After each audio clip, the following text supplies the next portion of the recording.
আমাদের সাথে আমাদের আরেক সহকর্মী আশিক মাহমুদ যুক্ত হয়েছেন, তার কাছ থেকে একটু জানবো। আশিক, আশা করি শুনতে পাচ্ছেন আপনি। মানিক মিয়া এভিনিউয়ের যেই প্রান্তে আছেন সেই প্রান্তের চিত্র তো অবশ্যই আপনার কাছ থেকে আমরা জানবো, এবং নেতাকর্মী, তৃণমূলের নেতাকর্মীরা এসেছেন সকাল থেকে, আমরা দেখছি তাদের বক্তব্য আমরা শুনছি, তাদের আরও বক্তব্য আমরা আপনার কাছ থেকে জানবো। তার আগে একটু যদি বলেন যে আজকে প্রধান উপদেষ্টা এবং উপদেষ্টা পরিষদের সদস্যদেরও জানাজায় অংশগ্রহণ করার কথা ছিল, তারা কি এরই মধ্যে এসে পৌঁছেছেন কিনা? কারণ এখন 1টার বেশি বাজে, আমরা যতটুকু জানি 2টার পর জানাজা হবার কথা রয়েছে। তাদের উপস্থিতি কি আপনি দেখতে পেয়েছেন কিনা? এই মুহূর্তে মানিক মিয়া এভিনিউয়ের ঠিক যে রাস্তাটি রয়েছে, রাস্তার ওপরে দাঁড়ানো।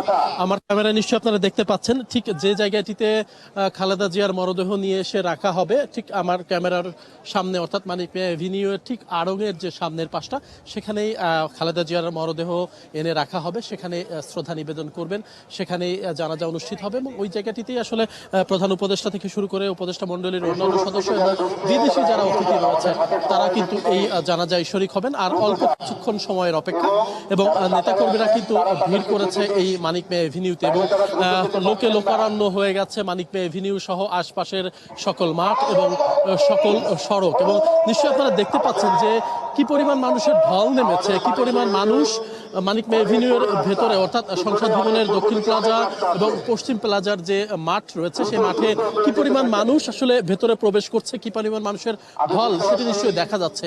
মানুষ কিন্তু দলে দলে এভাবেই খালেদা জিয়ার জানাজায় শরীক হতে, খালেদা জিয়ার জানাজায় অংশ নিতে, খালেদা জিয়ার জন্য শেষবারের মতো খালেদা জিয়ার জন্য দোয়া করতে সাধারণ মানুষের এই ঢল।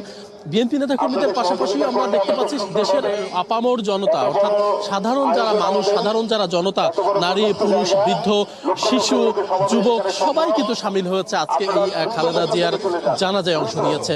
আমরা জানি যে কিছুক্ষণ আগেই খালেদা জিয়াকে বহনকারী যে ফ্রিজিং অ্যাম্বুলেন্সটি, সেটি আসলে কিছুক্ষণ আগেই এই সংসদ ভবনে আনা হয়েছে এবং তার সাথে তারেক জিয়া সহ পরিবারের যারা অন্যান্য সদস্য তারা রয়েছেন, এবং জানাজার যে সর্বশেষ প্রস্তুতি, সেই প্রস্তুতি চলছে। আমি একটু ঘুরিয়ে দেখাতে চাই পুরো মানিক মিয়া এভিনিউয়ের চিত্রটা, একটু দর্শকদের দেখাতে চাই আপনার মাধ্যম দিয়ে। আপনি নিশ্চয়ই দেখতে পাবেন যে আমি এই মুহূর্তে ন্যাম ভবনের সামনে, অর্থাৎ মানিক মিয়া এভিনিউর সড়কে রয়েছি।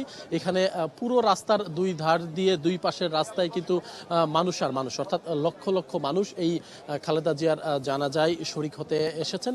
দেশের বিভিন্ন প্রান্ত থেকে, শুধু ঢাকা এবং আশপাশের না, আমরা প্রত্যন্ত বিভিন্ন এলাকা থেকে মানুষজনকে ছুটে আসতে দেখেছি, এবং তারা বলছেন যে তারা শেষবারের মতো খালেদা জিয়াকে একটু দেখার আশায় এসেছেন, দোয়া করার জন্য এসেছেন। যদিও এখন পর্যন্ত খালেদা জিয়াকে এখানে যারা আসছেন, আসলে এখানে শ্রদ্ধা নিবেদন হবে, জানাজা হবে, এবং জানাজার পরে তাকে জিয়াউর রহমানের সমাধির পাশে তাকে সমাহিত করা হবে। তবে সাধারণ মানুষের আসলে দেখার সুযোগ আসলে দেয়া যাচ্ছে না, দেয়া হবে না, কারণ লাখ লাখ মানুষ আসলে এই জানাজায় অংশ নিয়েছে, ইতিমধ্যে জড়ো হয়েছে, এবং এখানে কিন্তু কাতারবদ্ধভাবে সবাই দাঁড়িয়ে গেছে এবং কাতারবদ্ধভাবে দাঁড়িয়ে জোহরের নামাজের প্রস্তুতি নিচ্ছেন।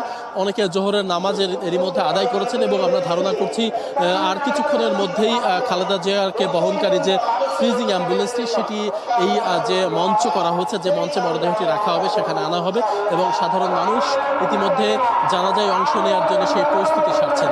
এখানে আসলে সিটি কর্পোরেশনের পক্ষ থেকে সাধারণ মানুষ এখানে উজু করছে এবং উজু করে তারা জানাজার নামাজের জন্য প্রস্তুতি নিচ্ছেন। একটু জানাতে চাই, গতকাল যখন খালেদা জিয়া মৃত্যুবরণ করে, অর্থাৎ ভোরের দিকে যখন মৃত্যুবরণ করে, তারপর থেকেই গোটা দেশে কিন্তু শোকের ছায়া নেমে এসেছে। সারা দেশের মানুষ কিন্তু শোকাহত, এবং অনেকেই আমরা দেখেছি কান্নায় ভেঙে পড়তে দেখেছে, এবং সবাই বলছেন যে বাংলাদেশের এই ক্লান্তি লগ্নে রাজনৈতিক এই শূন্যতা, এটি আসলে বাংলাদেশের জন্য অনেক বড় ক্ষতি।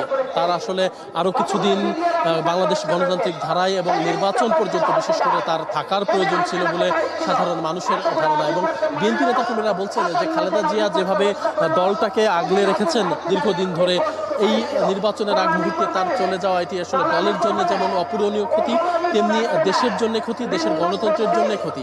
সেই কারণেই আসলে সাধারণ মানুষের মাঝে এবং নেতাকর্মীদের মাঝে আমরা আক্ষেপের দেখতে পাচ্ছি। একটু জানাতে চাই যে সরকারের পক্ষ থেকে খালেদা জিয়াকে দাফন জানাজার বিশেষ ব্যবস্থা করা হয়েছে, রাষ্ট্রীয় মর্যাদায় তাকে দাফন করা হবে, সেই প্রস্তুতি চলছে।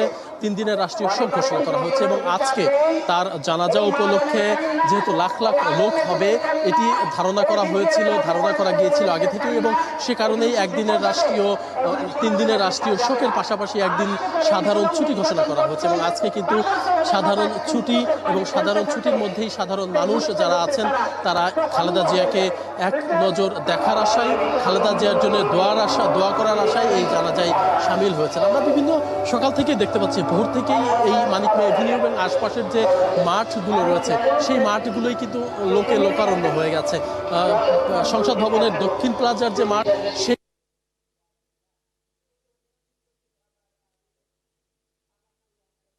সেই মাঠটা পরিপূর্ণ হয়ে গেছে এবং মানিক মিয়া যে এভিনিউ, মানিক মিয়া এভিনিউর যে সড়কটি অর্থাৎ দুই ধারের যে সড়ক সেই সড়কে কিন্তু লোকে লোকারণ্য হয়ে গেছে এবং মিরপুরের এবং মিরপুর সহ ফার্মগেটের ওই এলাকা দিয়ে হাজার হাজার মানুষ এই জানাজায় অংশ, মানে হাজার হাজার মানুষ কিন্তু এখানে ঢল নেমেছে মানুষের এবং সবাই কিন্তু আসলে সবার প্রত্যাশা, সবাই বলছেন যে খালেদা জিয়া যেমন আপসীন রাজনীতি করেছেন, তার রাজনৈতিক জীবনে গৃহবধূ থেকে তিনি দলের হাল ধরেছেন, বিএনপির হাল ধরেছেন এবং এক পর্যায়ে তিনি প্রধানমন্ত্রী নির্বাচিত হয়েছেন। আপসীন নেত্রী হিসেবে তিনি সবার মাঝে সমাদৃত হয়েছেন এবং এই ধারাটা যেন অব্যাহত থাকে। খালেদা জিয়ার আদর্শ, তার জীবন ধারণ, নেতাকর্মীদের প্রতি এবং দলের প্রতি তার যে ভালোবাসা, দেশের প্রতি তার যে ভালোবাসা, এই ধারণ করেন সেই প্রত্যাশার কথা কিন্তু জানানো হয়েছে এবং সবাই বলছেন যে তার মতো এমন নেতা, তার মতো এমন নেত্রী, তার মতো এমন আপসীন ভূমিকার নেত্রী হয়তো বাংলাদেশে আর আসবে না। বাংলাদেশের আজকের দিনে তার যে চলে যাওয়া, এই চলে যাওয়াটা একটি শূন্যতা তৈরি হয়েছে। সাধারণ মানুষের সবার চোখে মুখে আমরা শোকের ছায়া দেখতে পাচ্ছি এবং সবাই কিন্তু বলছেন যে খালেদা জিয়া হয়তো যদি আগামী নির্বাচন পর্যন্ত একদম সেই শোকের ছায়া আমরাও দেখতে পাচ্ছি। এবং আশিক মাহমুদ, আপনি তো আছেন, আপনার কাছ থেকে আসলে সংসদ ভবন এলাকার মানিক মিয়া এভিনিউয়ের প্রান্তের ছবিটা দেখতে পাচ্ছি, সেখানকার মানুষের কথা শুনলাম।